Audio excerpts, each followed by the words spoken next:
Welcome to Mind, Body, Spirit, Food. I'm your host, Nikki Sizemore, and in this podcast, we'll explore the rituals, traditions, and cultural influences around food and how they connect us to our minds, our bodies, our spirits, the earth, and our communities. This is a space that's dedicated to bringing more presence, ease, and joy into the process of feeding ourselves. Let's dive in. Hello, and welcome back to the podcast. I have such a fun episode for you today. The topic is all about baking. And if you think baking is just for the cooler months, you are mistaken. I speak with my friend, Samantha Seneviratne, James Beard Award-nominated cookbook author and host of the television series Everyday Cooking on Magnolia Network. Sam describes how she found her passion for baking as a kid and how that has led her into a flourishing career as a writer, food stylist, and television host. We talk about Sam's favorite baked goods. P.S. You're going to learn her tips for making the very best chocolate chip cookies. Sam also shares how she finds inspiration for her recipes. We discuss how to use summer fruits and mouthwatering desserts and baked goods. And Sam offers tips for becoming a more experimental baker. Sam and I also discuss the emotional aspect of baking and how baking and really feeding ourselves consciously can be a delicious form of self-care. Take warning that you are going to leave this conversation hungry and inspired to go turn on your ovens. As always, if you enjoy the episode, you can support it by rating it on your podcast app, leaving a comment, or sharing it with friends. You can also sign up for the Mind, Body, Spirit, Food newsletter, where you'll receive weekly new recipes, tips, interviews, and more. All right, my friends, let's dive in.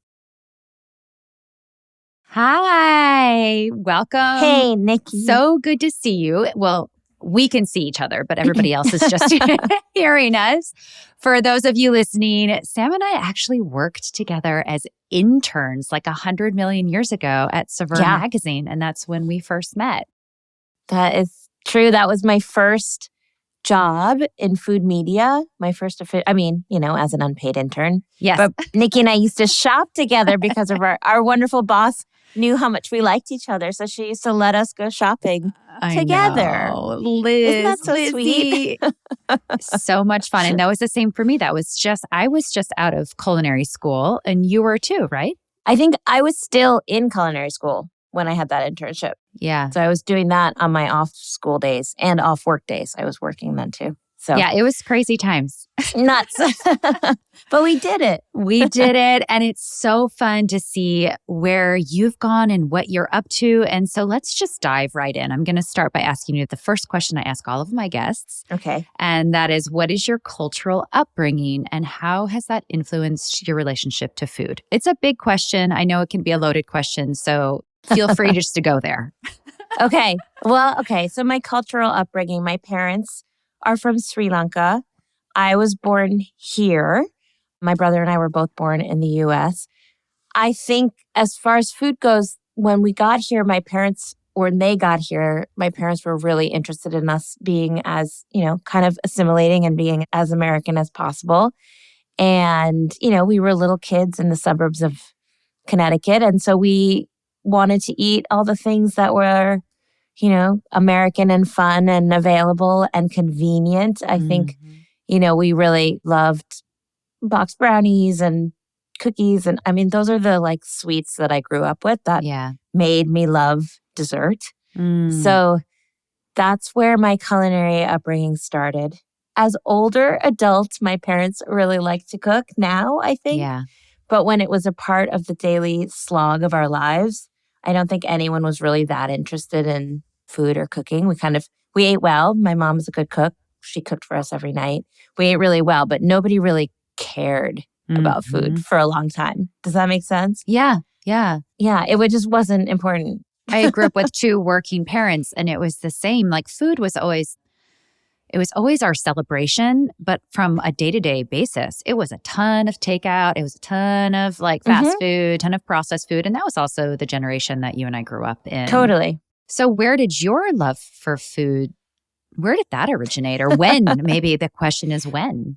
When? I mean, I wanted to become a baker since I was a little kid. I was 5 years old when I knew I was going to be working. I wanted to make sweets. I wanted to make bread. I wanted to have my hands in dough since I was a little kid. And I really think it was something I saw on Sesame Street when I was a tiny kid that just really resonated with me and just stayed with me. And I was like, oh, that is what I should be doing. And then I started baking at home. I really wanted an easy bake oven, but my mom said, no, why don't you just bake in the regular oven? Which now as an adult, Brilliant. Yeah, that makes a lot more sense. But at the time I was crushed. But then I was able to do a lot of baking from a young age. She would just, if I found a recipe in a book, she would sort of say, do whatever you want. I'll get you the ingredients. So I started sort of experimenting when I was little and seeing what I could do. And then, got more advanced as I grew up. I really think it was television probably that got me first excited about food. Absolutely. I describe in my background, it was 100% television. First for me, it was PBS because this was before the Food Network. But my mom, again, today, she's a great cook. She loves to cook. But growing up, she did not have the time. So I really learned a lot from the Food Network when it was like the old school Food Network where it was actual cooking shows. Oh, man. Yeah. Good old days.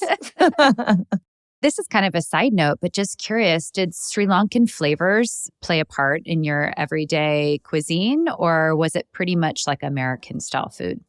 I think it took me a long time to sort of appreciate Sri Lankan flavors. I think as a kid, I just didn't want to be different, which, probably makes sense to a lot of people. And my mom definitely made Sri Lankan food at least, a couple times a week, but it was never the thing I wanted until I got older. Like now I love Sri Lankan food. And, we would travel back to Sri Lanka to visit my grandparents, my aunts and uncles, and eat really excellent Sri Lankan food. So when it was mixed in with the family experience is when I got really interested in it. But at home back in Connecticut, I didn't really realize how great it was until I got older. Sure. And just for some of us, some listeners who might not be familiar with what that cuisine is like, can you just highlight some of the flavors that resonate with you, that stick out?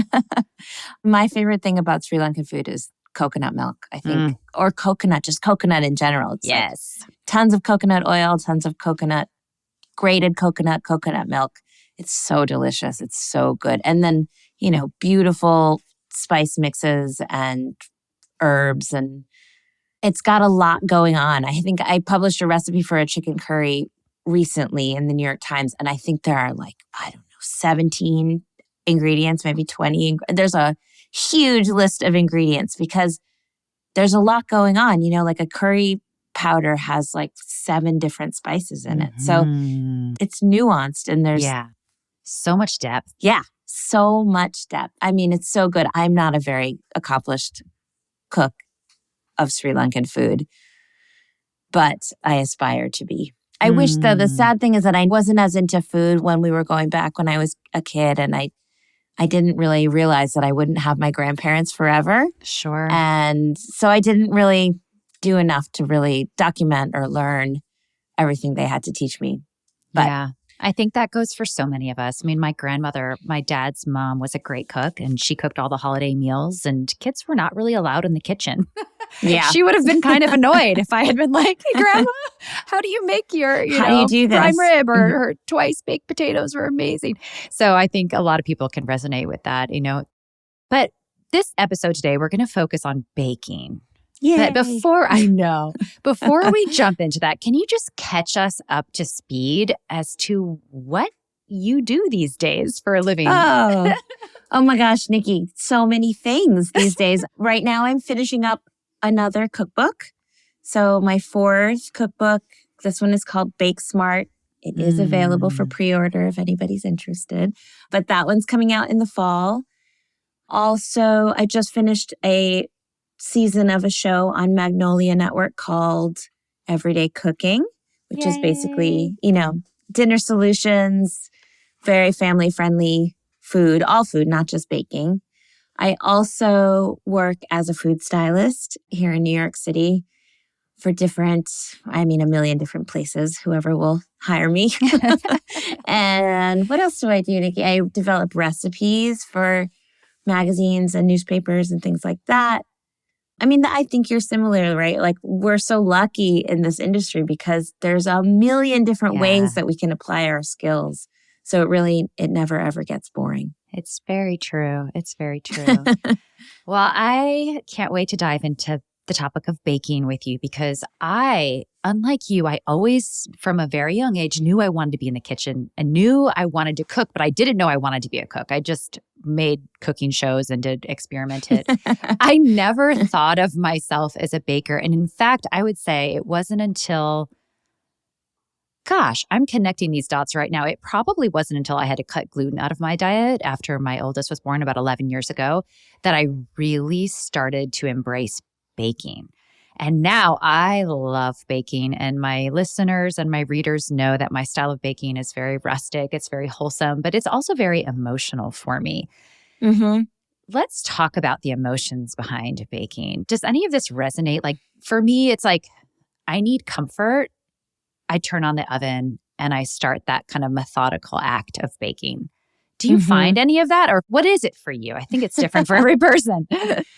I mean, it's funny now because I feel like once I made it my career, it sort of took over in a different way. Yeah. But when I first fell in love with baking, it definitely was about comfort.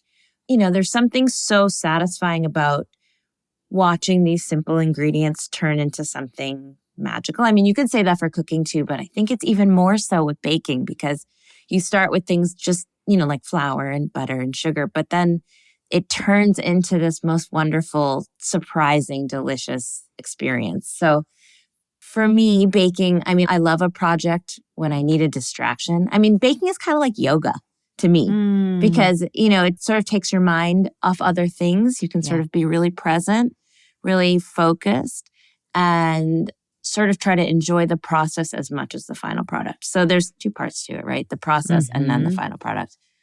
And the thing is, you don't ever need to bake, right? Like you have to feed your family, you have to cook every day, you have to eat to live. You don't really need to bake. You don't really need to eat cookies. But you need to on another level. I need to on another level. Like 100%. Because it's just for joy, it's just for pleasure, and it's just for making yourself and the people you love happy. Yeah. So that was a lot of different elements, but I feel like baking satisfies a lot of different things for me. When you bake just for you, just for the sheer pleasure of it, what's the first thing that comes to mind that you would make for yourself? Well, my ultimate favorite thing to bake and eat is a chocolate chip cookie. I mean, it's just the simplest, most perfect chocolate chip cookie. And it has to be warm. It can't be old. Okay, so let's dive into some of your chocolate chip cookie tips. Oh, good one. Yeah, like what is your ideal chocolate chip cookie? And is there a technique there that you can share? My ideal, I know people are very particular and there's lots of different kinds. They are. And same with brownies. Like you get people started on brownies.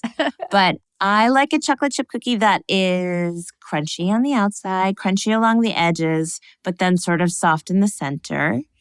I want some deep caramelization. I want some color on that cookie.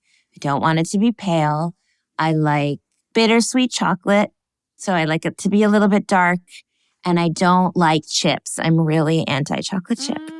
I'm just writing. I have a recipe coming out next week, and I'm just writing about why you should not use chocolate chips in this cake. Yeah. I know. No, chocolate chips absolutely serve a purpose, and yes. I understand why people like them. But, however, I don't. Yeah, we know. I don't like how they hold their shape in that way. Yeah. I don't like how they're only one size. And, when you use bar chocolate and you chop it, you have all these different sizes. So you have like big pools of chocolate, little teeny flecks of chocolate, and it sort of, I don't know, it just makes the whole cookie feel more diverse and more interesting as you work through it. Yes, I love that. I also really want it to be salty. I think it has to have a lot of salt. You are describing my ideal cookie scenario. Oh, don't you want? I kind of want one now too. Do you chill your dough before scooping? I do. I definitely do. I mean, obviously, I understand that there are just times when you need your cookie immediately and you can't wait. But it makes such a difference. It makes a difference in the color. It makes a difference in the flavor. It makes a difference in how much it spreads and how even the bake is. It's just always tastes better when you rest the dough, if you ask me. Don't you think? Oh, yeah, absolutely. And with gluten-free flours, it hydrates those doughs too and Oh, often yeah. allows things to, thicken and absorb. And so, yes. Yeah. Now, you're a mom. Mm-hmm. How old is your son these days? He is going to be 6 in a couple months. So I know. Can you believe it?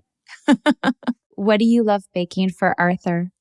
Arthur is funny. I feel like because he has a mom who bakes regularly, honestly, he doesn't want my baked goods. He would much rather have Yep. a lollipop or like a piece of any kind of candy. I think just because that's not, that's not what's available to him at all times. So that's more appealing. I mean, he'll eat my desserts. Yeah. But like, they're not the thing he actually wants all the time. Yeah. Because it just seems so boring. And she's like, oh, you made more cookies, whatever. Yeah. Can't we get some packaged cookies? Can't we get some, It's the same story at our house. My oldest daughter, Ella, has the biggest sweet tooth, and she fully has like her candy stash in the pantry. And even yesterday, I was testing this recipe that's coming out, and it's this chocolate spoon cake. It was warm out of the oven. I had vanilla ice cream on top, and I'm like in seventh heaven. And she's just like, I'm just going to have a piece of candy instead. And I'm like, who are you? But you're right. For her, it's just like, first of all, it's like the 5th time I've tested it. So she's like, I'm done. I'm over it. So another question I have for you is, where do you get your inspiration? I know that, as you mentioned, so much of this is just for your job. And so I'm assuming a lot of your inspiration comes from editors and people you work with. But where else do you find inspiration for flavors and techniques? Traveling. Traveling is my favorite thing to do in the whole world.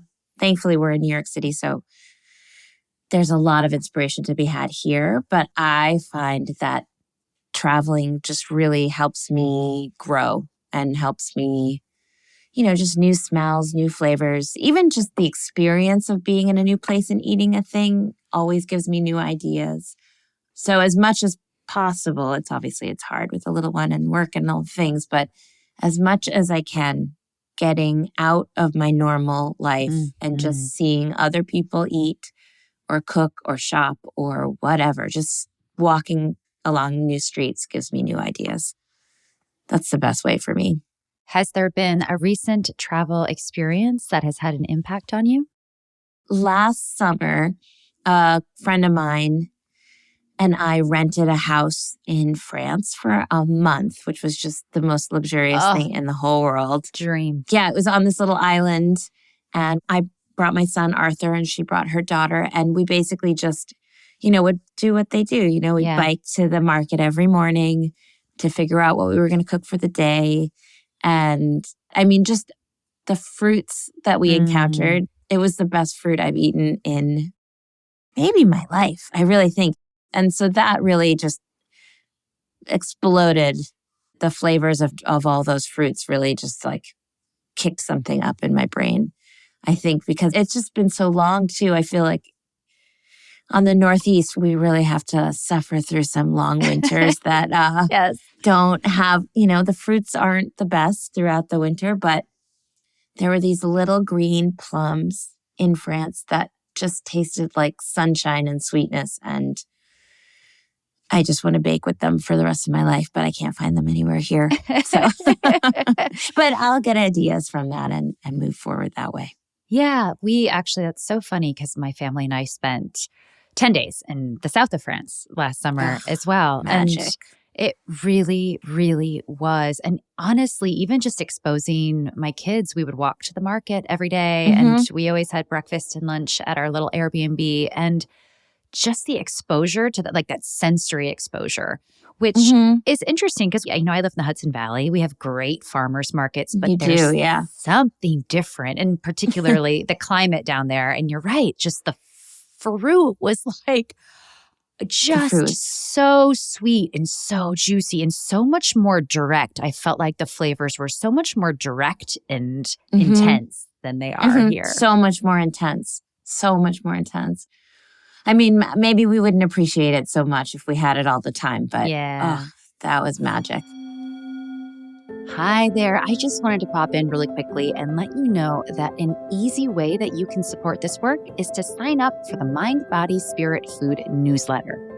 In the weekly newsletter, you'll get brand new recipes each week, along with my thoughts, ideas, and practical tips for how to bring more ease and joy and freedom into the kitchen. The newsletter is free, although if you become a paid subscriber for just a couple bucks a month, you'll have access to the full recipe archive, along with Q&As, weekly threads, and other fun perks. And if you're already a subscriber, thank you. You can share the newsletter with your friends or even give a gift subscription. I've popped a link into the show notes where you can sign up. Thank you all for listening. And now back to the show. This podcast is going to launch as we're heading into the warmer months of late spring and summer. And I know that a lot of people don't think of baking in the summer, but actually it's one of my favorite times to bake because pie is my favorite thing to bake. And I can't think of a better season to highlight the fruits and even the vegetables. You know, we can talk about savory baking as well. What about summer baking? Can we talk about this? Is this something you do, or maybe it's just me? No, of course. No, because like we just talked about, the fruits are really magical in the summertime, obviously. So that's when we get to do all our pies and fruit bars and things like that. So I just can't wait for sour cherries. That's what I look forward to every year. Ooh. They're my absolute favorite, and they're only around for just, one short little minute. So usually I buy as many as I can and then pit them and freeze them so that I have them for later. But really, it's the most fun to bake with them right when you get them home. They're warm and delicious. Okay, tell us, you've got to share. What are you making with sour cherries? Oh my goodness. Any manner of sour cherry pies, sour cherry hand pies. Usually what I do, because they're so sour, is I make a sort of compote or jam or something like that, and then put them into other things, like swirl that through a pound cake or even just put that on top of ice cream. I find it a little bit harder to sort of just incorporate the raw fruit into things because they're so juicy and so sour. But yeah, I want to make like a almond, maybe like I want to use marzipan maybe and make some kind of like almondy, bready pound cake with like a delicious sour cherry compote swirled through. That's on my mind. Like heaven. That sounds like my favorite dessert. Like the flavor of almond. I put almond. Well, obviously I use a lot of almond flour because I can't eat regular flour, but almond extract, all those flavors of cherry and almond are just so perfect together. Perfect. I know. Almond extract is a divisive extract. But I am 100% on board with almond extract. It's like cilantro. People hate it or love it. And a little bit goes a long way. I mean, the thing is with almond extract, like a little bit goes a long way. It's true. So let's talk about peaches. We're going to be heading up into peach season. And for me, a perfectly ripe peach is just, there's very little you actually need to do with it. But if we're going to talk about baking with peaches, do you have any tips or any suggestions? Peaches are tricky because it's so hard to find those perfect ones. I actually use a lot throughout the year. I use a lot of frozen peaches in my baking because I think that it's easier to find a peach with flavor if you go frozen, unless you're in the exact right season. It's a great tip. But oh my gosh, what was the last thing I made with peaches? I don't know. I like to make sort of like semi-Freddo or desserts like that with fresh peaches when they're that sweet. I feel like ice cream and custards and things like that, when they're really perfectly in season, to not cook them too much and use them in like a cream pie topped with fresh peaches or something like that. That would be really good. Right? That sounds amazing. You are making me so hungry during this episode. I love this. What are you making with peaches? I do this weird thing, which it's like, I love roasting peaches, first of all, especially if they're not perfect, because peaches and cardamom are like two of my favorite flavor combinations. And so to do some like roasted peaches with spices and things, and I'll use that as a topping for ice cream or as a topping for pound cake. I also love grilling peaches, and I'll drizzle them with honey. So this is not really baking, but I guess another thing I love to do is an upside down cake with peaches, but it's a little tricky because I haven't quite nailed it because it really does depend on the fruit and sometimes it's Yeah. just too juicy. I know. That's the upside down cake trauma. It It's like sometimes, sometimes it's perfect and sometimes it's a little soggy, but it's always delicious, It's always even when good. it's not perfect.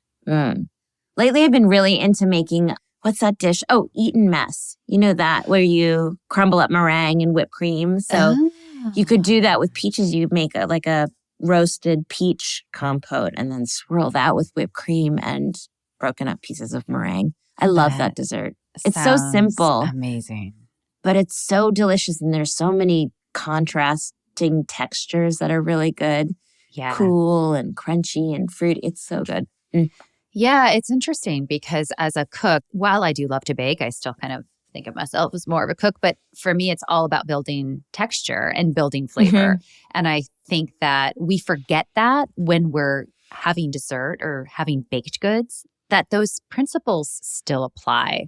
That it's not just a one-dimension sweet thing. Ideally. Yeah. You want to finish it? Like you said, you want the saltiness in your chocolate chip cookie. For me, I want the creamy contrast with something crunchy or the cold contrast with something warm. What are some other general tips that come to mind that you think can help people kind of amplify their baking game, even if they're making the same recipes that they normally make? How could they can just add a little bit more pizzazz to their regular recipes? Ooh, I love this question. I think experimenting with spice is a great idea. I mean, I think you can feel comfortable sort of swapping things out. If you always make the same granola with cinnamon, maybe you try using cardamom on the next time or something like that. I think spices are a really easy and fun way to amp things up or take them in a different direction. I also think that you can kind of, if you play up spices, I mean, I wrote a whole book about it, but if you sort of play up your spices, you can take down the sugar a little bit and sort of create a more interesting dessert that's not necessarily just straightforward and sweet. So I always recommend spices. What are other things people can do? I mean, there's one day I want to write a whole book just about swapping things out because once you get comfortable baking, I know that baking makes people a little more nervous, but like that pie that you always make with apples, try it in the summer with plums. Like it'll be more juicy. You might have to adjust the thickener a little bit, but just there is room for experimentation in baking. I know that people feel nervous about it, but if you start with a solid recipe from someone that you trust, I think it's pretty easy to swap out different fruits or different spices or even different sugars. Like you want to swap some brown sugar in for some white sugar to give it a little bit more of a molasses, dimension. That's cool. There's a lot of room for fun in baking. And I feel like people get a little tied up in following the recipe exactly. But I think be brave and try. Yeah, no, that's so liberating, I think, for a lot of people to hear. That's certainly what turned me off of baking for a long time because I was like, it's too precise. And then once I had to, own it because I have a sweet tooth and all of a sudden I was gluten-free. And at that time, there was like not a lot of options. Right.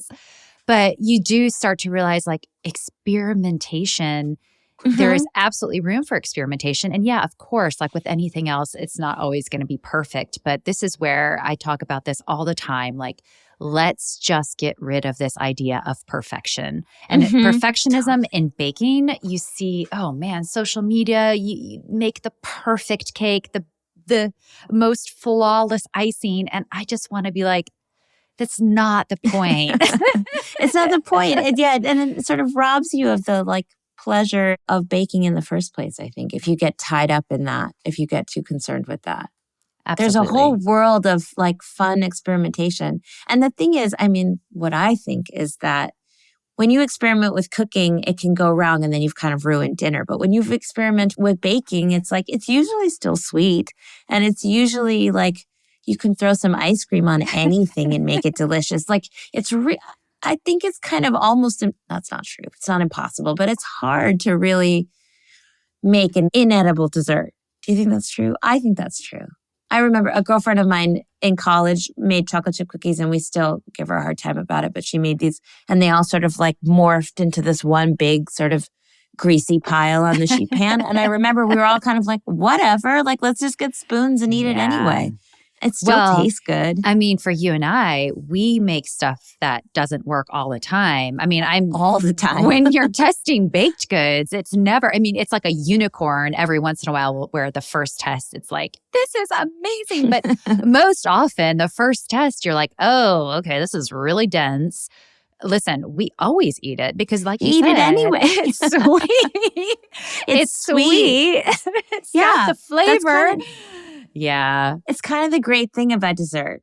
It's only like if you add salt instead of sugar, then then you're in trouble. Yes, of course. I mean, yes, there are some things you can burn something completely and then it's not edible. But up until that point, I feel like almost all mistakes in baking are edible. Yeah. Right? Yeah. Yeah. Definitely. And just to have fun. I love this. Mm-hmm. I want to circle back to something you said. This is another thing that I've written about, really about the process and not about the end result. And cooking for me is a form of self-care. It is also a necessity. And yes, it can also be a chore, but yes, it can also be a form of self-care. How does baking fit in for you personally? You mentioned yoga, you mentioned that. I love that. But how does that fit within your idea of self-care or how you care for yourself personally? Oh, I love this question. I mean, I think there's a time of day when once my son has gone to sleep and the dishes are done and the house is quiet and nobody needs me and nobody's calling me, where I can just, I like to keep frozen cookie dough that I've already made and portioned in the freezer so then I can bake, one cookie from frozen that's just for me, that I don't have to share, and it can be warm and ready for me in my quiet house that I can eat by myself and just have a moment. And I think that, just taking time to feed yourself is really, really important. And I think it's really easy to forget. And whether that's cookies or your lunch or whatever. But I feel like the way that we work these days, the way that we take care of our families these days, it doesn't really leave a lot of time to just sit and be quiet and focus on feeding yourself. So for me, that means like with a book and a cup of tea and a warm cookie by myself in my room with my door shut, like that kind of thing. That's self-care to me. I used to be able to sort of like spend a whole day making croissants from scratch and that was it. But, time doesn't really allow that. So if it just means a cup of tea and a cookie by myself, that's great. But everybody needs a moment, right? Everybody needs to take a moment sometimes to just feed themselves. And so that's how I do it. I absolutely love that. There is this notion that we have lost about feeding ourselves, especially as moms, we are expected to feed others. And it's almost like a gift to ourselves. And yet it should be commonplace and normal, but it really takes some consciousness to feed ourselves deliberately and with compassion and with love, just as we would, our kids. So I think that's so beautiful. Thanks, Nikki. Now I wanted that. I know. I think everyone listening is like, okay, tonight, the kids are going to go to bed. I'm going to go into my room. I'm like you though, late night, kids asleep. That is just my moment. I love it. I love it. First of all, I want to say thank you. You have completely inspired me and made me so hungry. I cannot wait to go bake. I have one last question, but before I get to that, can you just let people know where they can find you? Oh, yeah. I'm on Instagram at Samantha Seneviratne. I'm also on TikTok and Facebook at the same. It's just my name. You can find me everywhere. Easy peasy. And the name of your new book that's coming out in the fall? It's called Bake Smart. Awesome. Okay, Sam, one last question for you. This one's just a fun one. It is your last meal on earth. What would it be? My last meal on earth. You know what I really love? I love linguine with clams. I think that might be my favorite meal of all. Linguine with clams and a warm chocolate chip cookie.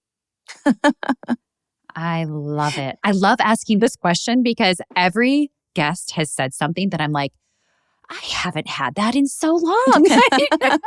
I haven't either. Why haven't I made that recently? So thank you. Well, thanks so much. It's so great catching up with you. I can't wait to see what comes next. I can't wait to see your new book. And I wish you the very best of luck in everything. Thank you, Nikki. This was so fun. Thank you. Thank you so much for listening. If this work resonates with you in any way, you can support it by leaving a review or comment or sharing it with friends. Also, you can sign up for the newsletter, Mind, Body, Spirit, Food. And by becoming a paid member for just $5 a month, you help fund this entire project. Thank you so much to all of you who are already subscribed, especially to those paid subscribers. This work could not happen without you. I'm Nikki Sizemore, and as always, remember to nourish yourself with intention and love.